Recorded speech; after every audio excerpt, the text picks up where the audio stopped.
সুযোগ হলে দোয়ার সময় হাত তুলে দোয়া করবেন। হাত তুলে দোয়া করা সুন্নাহ, ঠিক কিনা? সব জায়গায় না। টয়লেটে যাইতেছেন, আল্লাহুম্মা ইন্নী আউযু বিকা মিনাল খুবুসি ওয়াল খাবাইস বিরহমাতিকা ইয়া আরহামার রাহিমিন। হাত তোলা যাবে?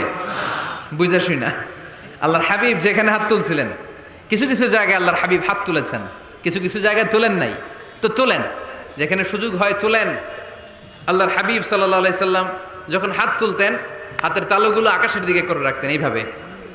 এজন্য আল্লাহর হাবিব বলতেন, ইযা সাআলতুমুল্লাহ ফাসআলুহু বিবুতুনি আকুফিকুম। যখন আল্লাহর কাছে চাইবে, হাতের তালু দুইটা এরকম উঁচু করে আল্লাহর কাছে চাও। সুবহানাল্লাহ পড়েন। আমরা তো শুধু এতটুকু চলি। আরাফার ময়দানে বিশ্বনবী চাইতে চাইতে চাইতে চাইতে চাইতে চাইতে এভাবে তুলে ফেলেছেন। বৃষ্টির জন্য দোয়া করার সময় চাইতে চাইতে চাইতে চাইতে এরকম তুলে ফেলেছেন। সাহাবারা বললেন, হাত্তা ইয়ারা বায়াদু ইবতাইহি, এমনকি বিশ্বনবীর বগলের শুভ্র